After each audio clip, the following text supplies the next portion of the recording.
There we go. Very funny Slingshot is our next one. Ooh, this has some paragraphs to it. Not long, just some paragraphs to it. Euclid. SCP-1963 is to be stored in a triple locked safe in the director's office. In a triple voice activated safe in Site 38 to be opened only upon voice authorization from the director of Site 38 and 2 Level 4 researchers brought on site for testing purposes. Testing of SCP-1963 requires direct approval from Level 5 research staff, and all users must follow such guidelines as are written for experimental purposes. Testing is to be carried out by D-Class personnel only. Any deviation from approved testing guidelines is to be met with immediate termination of all involved personnel.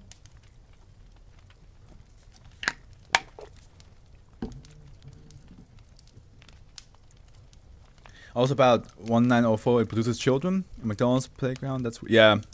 The tubes itself are like they spit out children. The playground tubes.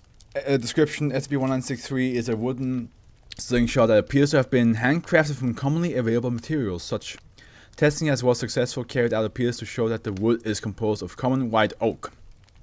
The sling is built from 2 repurposed lengths of rubber, and tape around the body is standard gray how's it called? Gauze. That's how I say it.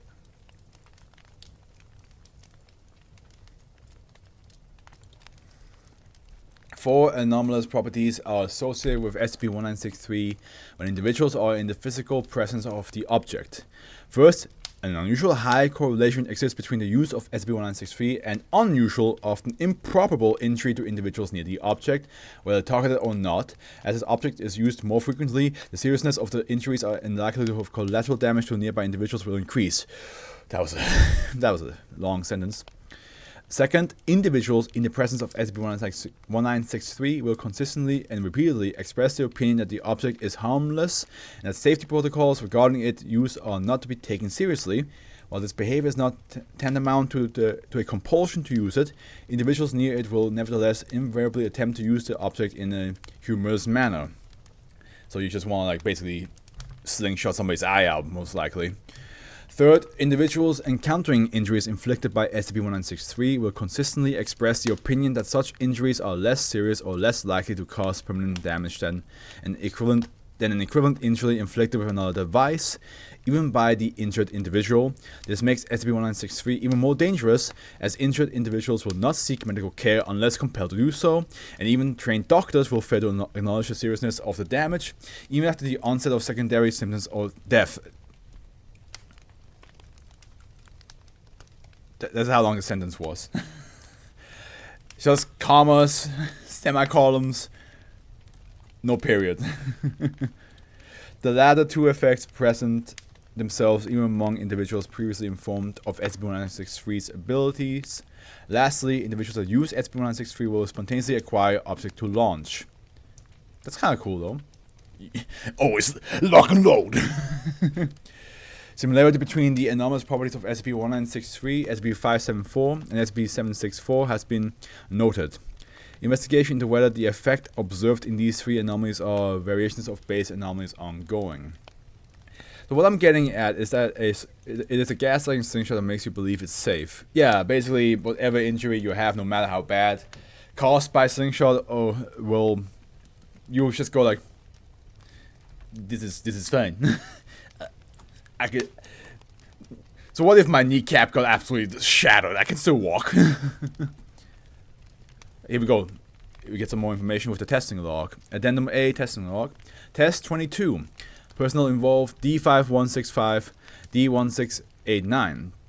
Description of orders. 2 D-Class personnel were ordered to enter the containment area for SCP-1963, pick up the object, examine it for defects, place the object back on its pedestal, and leave. For testing purposes, researchers were asked not to physically intervene under any circumstances. Description of events. Both personnel entered containment area without event. Upon examining the item, D1689 suggested that she attempt to launch an object into the mouth of D5165, who concurred. D1689 removed a small candy from the pocket of her jumpsuit, loaded into a sling, and fired at her counterpart. The candy penetrated D5165's eye socket and lodged itself in her orbital bone, causing significant bleeding, pain, and blindness, later discovered to be permanent, in the eye.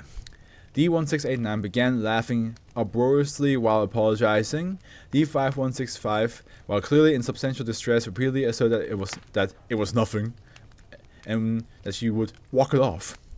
D5165 waited until her counterpart's back was turned, gained possession of SCP-163, loaded another candy into the slingshot, and fired at D1689.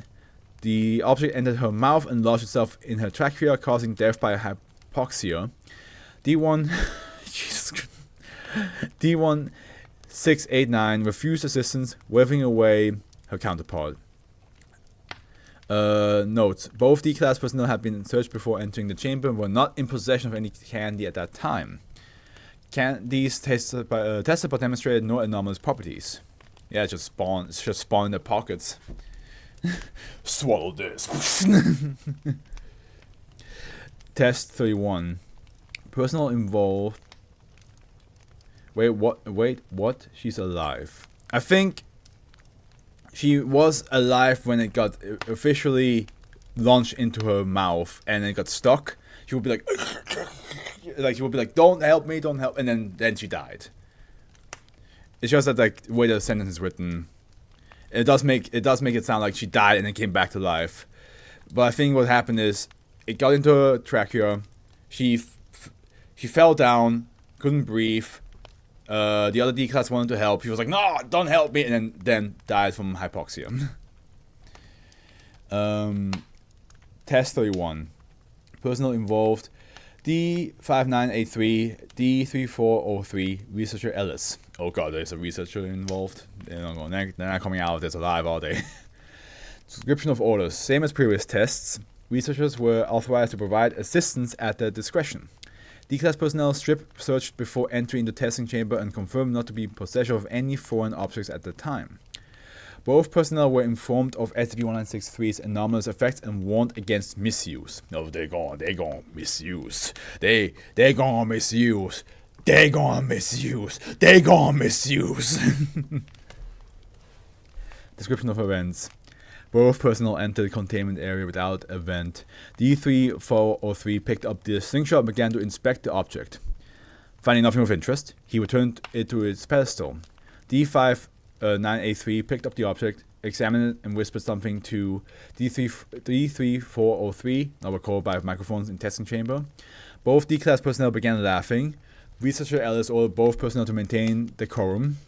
D3403 loaded a small object, later determined to be a pebble, into the slingshot and fired at the security camera, cracking the glass.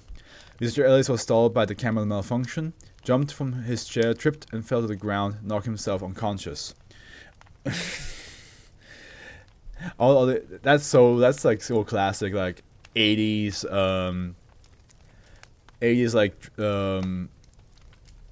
slice of life movie.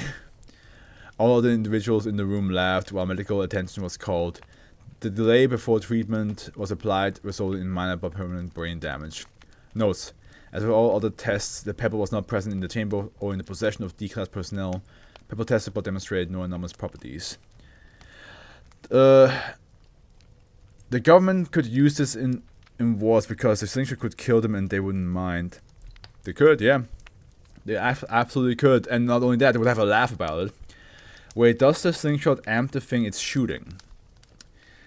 I don't think that's been explained. What